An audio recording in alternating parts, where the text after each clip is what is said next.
Ilan-ilan. Ang importante dito yung napupuspos tayo, no? Hindi naman natin kailangan sobrang dami ulit. Saan wala naman dito. Alam mo, ang pinagnilayan ko iba. Iba yung pagbasa pala ngayon. Pananalig natin sa ating Panginoon, no?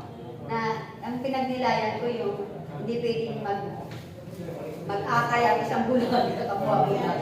Yun, ano ngayon? Mateo 13, 14. Hindi, Mateo 15. 15 ba? Oo, 1 tapos 10, 15. Yun nga pinagnilayan ko. Pero anyway, sabi nga ni Monche, wala problema.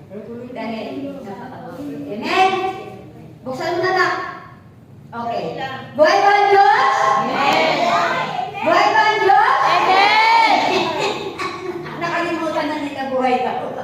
Amen! Yun lang ang sagot. Amen!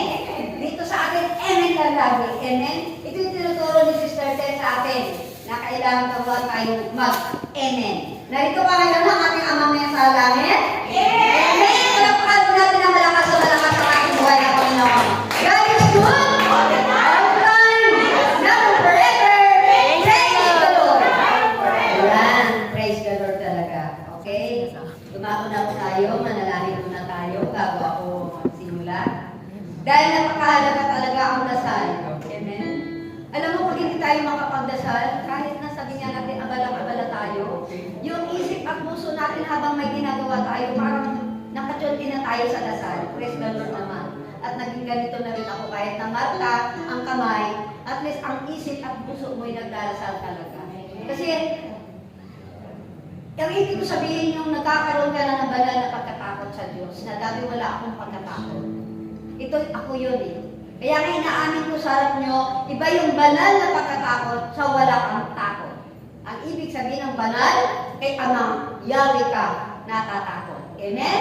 Dahil kapag inuutusan ka, kapag hindi ka sumunod, may kalalagyan ka. Ayoko mangyari sa inyo. Amen. Nangyari na sa akin, ako na lang. At least, sabi natin, nakaraos man ako, nakalagpas ako sa tagpong iyon. Amen? Kaya nga ito yung pamana ko sa aking mga mahal sa buhay na magkaroon sila ng pagkatakot, banal na pagkatakot sa ating Panginoon. Tiyak yun! Pagpapalain ba ang ating pamilya? Amen! Ang ating tahanan? Amen! Yan! Nakita ko kung paano pinagaling ang ating kapatid na si Brother Junel. Tuwa-tuwa ako. Kahit ako'y tao, galak na galak ako. Dahil may pinagsamahan din naman kami ni Julian ng mga panahong una sa set by Spirit Free. Napakabait ang batang yan, masunurin yan. Hindi ko lang alam kung paano ang pasto na ginawa ni Jay. Nagkamali man, ngunit may pagkakataon pa. Nagbalik doon ang isang tao. Libo-libong anghel naman ang nagbubunyi sa kalamitan. Palakpakan po natin ang ating buhay na Panginoon. Praise Yahweh!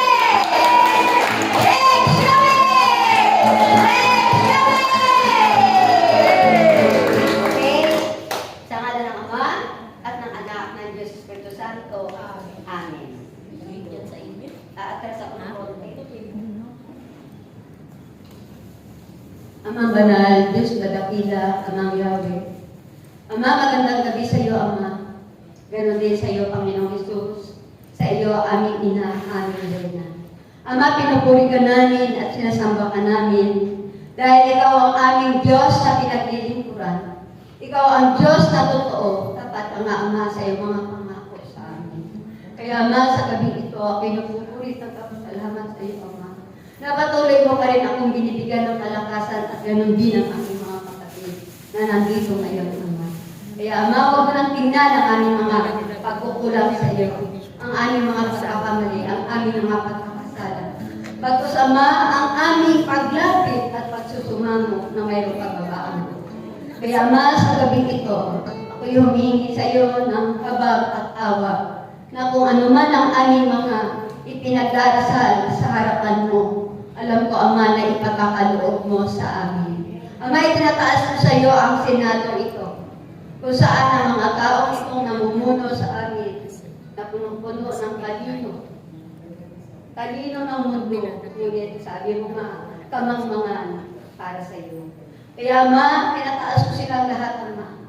Nawa Ama, Punuin mo sila ng pag-ibig na nagmumula sa iyo, Ama. Para sa kanilang paglilingkod sa bayang ito, ay mapabago mo, Ama. Tunay nga po, Ama, na sa totoo lang, ngayon ko lang talaga ito pinagdasal ang mga taong ito. Kaya, Ama, ako'y humihingi sa iyo ng habag at awa, na kung paano mo mapapahupa ang mga bagyo, ang lahat ng mga kalamidad, ganon din sa kanila, Ama. Pahupain mo ang bawat puso nila sa mga galit at tuot.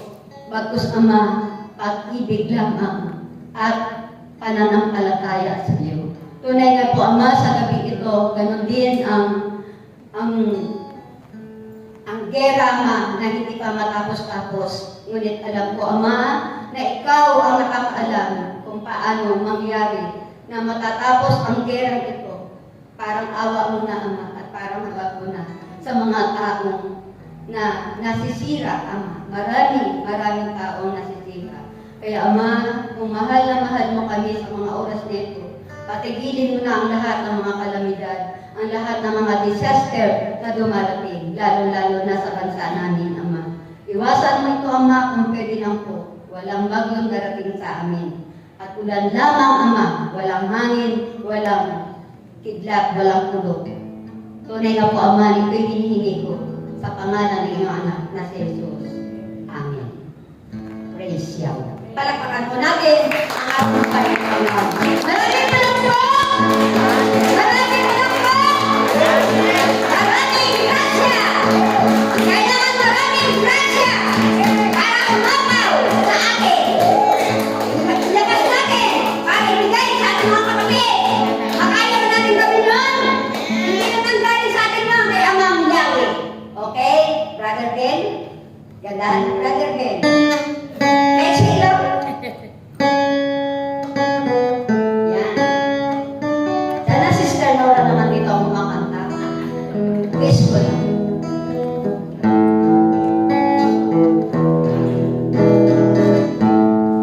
Why does the sun go on shining? Why does the sea rush to shore? Don't they know it's the end of the world? It's in war, isn't it? Say goodbye. Kasi word eh. Word dapat. Sabi nga natin yung word na pinalitan natin ng word ay kailangan tanggalin na ni Ama ang word na yan. Amen? Amen? Pag-ibig lang! Tsak!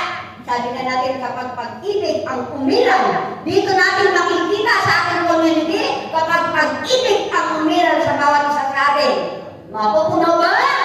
Aapaw yan! At lilipat sa ibang community. Sa atin mo naman gagaling. Sister Dinos? Di ba? Tama. Amen. Palakpakan po natin ang ating Lord. Maraming salamat po! Maraming salamat po! Ayan. Kailangan maraming salamat. Napakaganda ng ating ebanghelyo, no? Pero mamaya na, di ba? Dumako muna tayo sa ating pagbasa. At tatawagin ko na po ang magbabasa ng ating banal na aklat. Walang iba ang ina sa bagong Jerusalem, no other than Puri Manalo. Ang ganda ng pangalan.